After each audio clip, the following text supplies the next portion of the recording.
Les paniers sont très rigides, c'est Jordan qui le dit. Il retourne l'animal.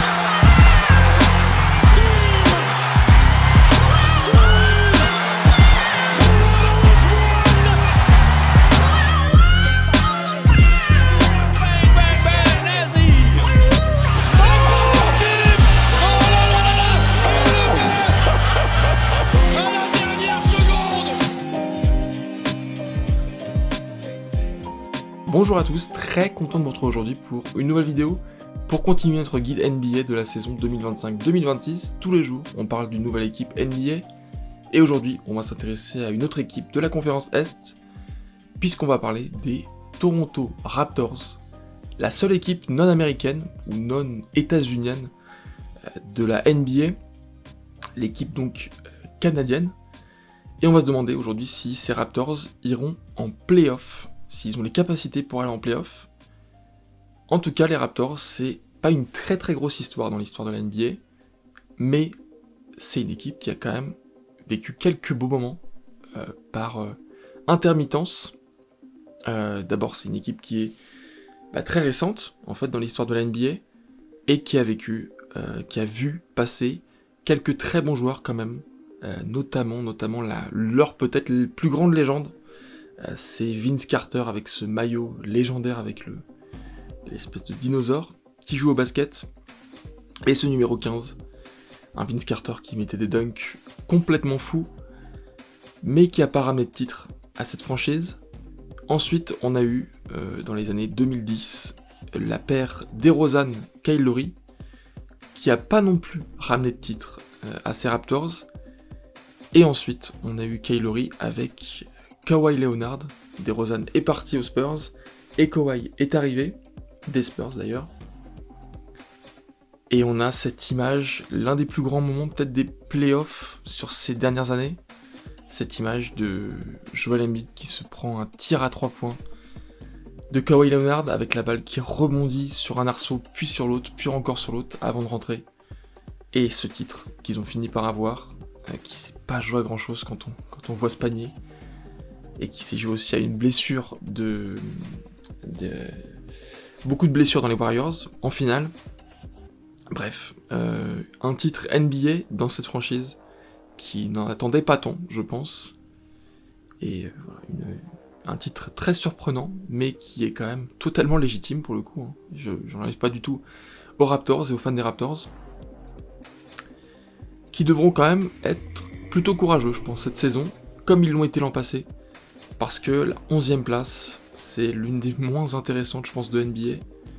Peut-être que la 15e aussi, il l'est pas tellement. Mais la 11e place, on n'est pas très loin du play-in. Et pourtant, on n'y est pas. On s'arrête net. Sans mauvais jeu de mots. Et 30 victoires, 52 défaites. C'est pas un beau bilan du tout.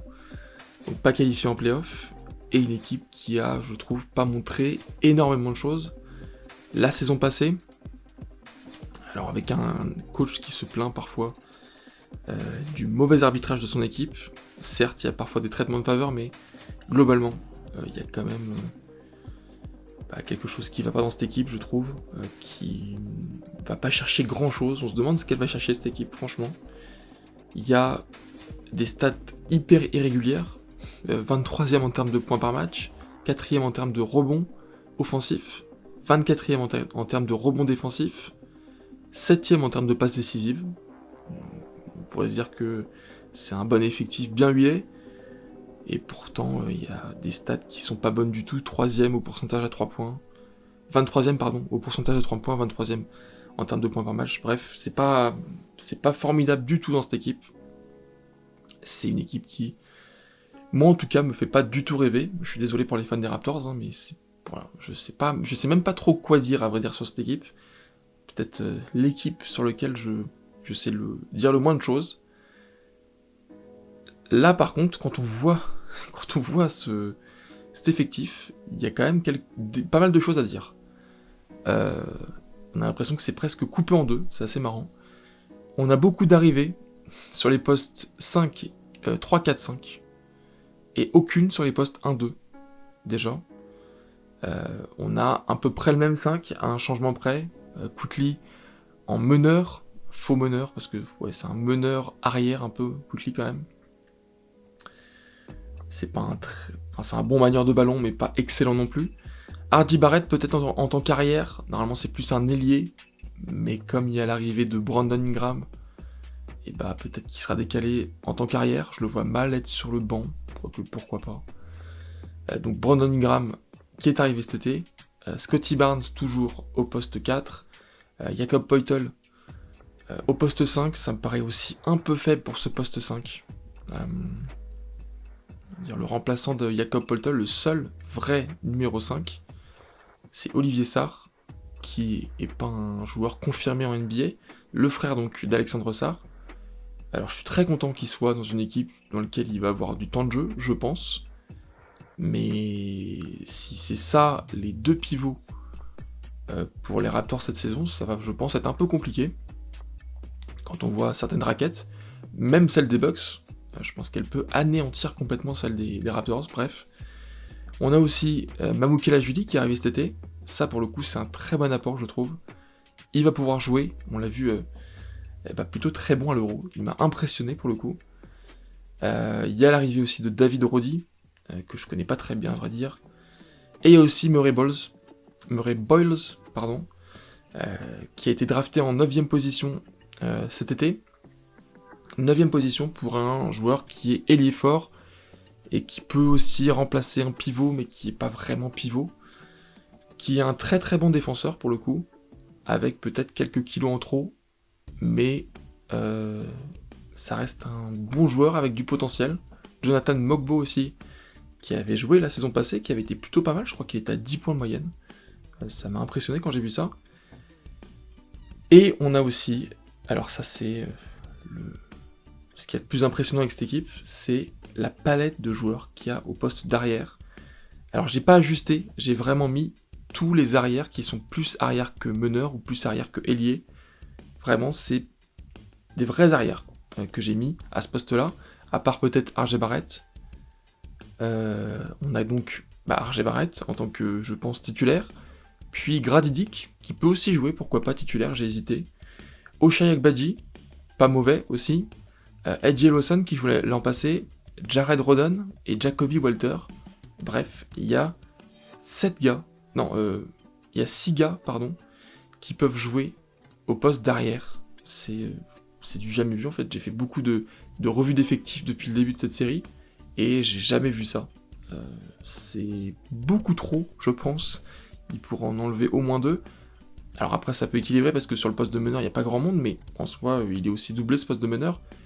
Il n'est pas doublé par un vrai meneur, c'est aussi le problème. Si Quickley se blesse, ça va être quand même très compliqué parce que Grady Dick, je sais pas s'il peut prendre la place de meneur pour le coup. Voilà.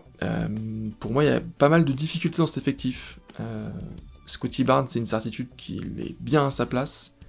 Et ensuite, je sais pas du tout. Il n'y a aucune certitude. Grady Dick, c'est potentiellement un bon remplaçant aussi, un bon 6ème homme. Mamou Kelajvili, c'est un bon apport. Et d'ailleurs, Mamou Kelajvili, c'est mon joueur à suivre. Je pense que... j'ai très hâte en tout cas de le voir dans ses œuvres aux Raptors, dans une franchise dans laquelle je pense qu'il aura du temps de jeu et il pourra exprimer son talent. Son talent que j'ai pour le coup davantage découvert cet été avec l'Eurobasket. Je savais pas qu'il était capable de faire autant de choses, de pénétrer aussi bien, de pouvoir même passer aussi bien. Quand on voit ses stats avec les Spurs l'an passé, les passes c'était pas du tout ça. Même les points, c'était pas du tout ça, et pourtant il a fait des matchs à 22 points. Alors dans un Euro qui est un basket FIBA, c'est un peu particulier, évidemment, c'est pas la NBA. Mais ça reste un joueur très très talentueux, et j'ai vraiment hâte de voir ce que ça peut donner avec cette équipe. Pour moi, c'est un très bon fit, ou au moins un bon fit, et j'ai du mal à le voir faire une mauvaise saison, pour le coup c'est assez sûr. J'espère qu'il va rester, qu'il va pourquoi pas s'installer, parce que c'est un joueur que j'aime plutôt bien aussi. Je l'avais bien aimé aux Spurs, et même si j'avais pas vu toute l'ampleur de son talent. Donc cette équipe des Raptors, dont j'ai dit pas mal de mal quand même, je l'imagine mal se qualifier en playoff direct. À la 3ème ou 5ème place, j'ai du mal vraiment à l'imaginer. Je l'imagine pas non plus à la 9ème place. Pour moi, c'est en dessous des Bucks, c'est en dessous des Pacers, c'est en dessous des Sixers même. Et pour moi, c'est aussi en dessous des Bulls. Pour moi, c'est la 12e équipe de l'Est cette saison, dans une conférence Est qui est un peu plus faible. Donc, ça serait pas étonnant non plus qu'il soit meilleur que ça, mais à l'heure actuelle, pour moi, c'est la 12e équipe. Quand on regarde l'effectif, quand on regarde le potentiel, ouais, c'est pas l'équipe qui me fait le plus rêver. Mais c'est pas l'équipe qui me fait le plus cauchemarder non plus. Donc voilà, je les mets à la 12e place. Dites-moi ce que vous en pensez en commentaire. N'hésitez pas à mettre en commentaire votre avis, à vous abonner pour ne pas manquer les prochaines vidéos, puisqu'on va parler tous les jours, jusqu'au début de la saison NBA, d'une équipe différente, et à partir de demain, on va attaquer une nouvelle division et une nouvelle conférence. En tout cas, on va réattaquer la conférence Ouest avec de nouvelles équipes. Et donc d'ici là, moi je vous dis à très vite.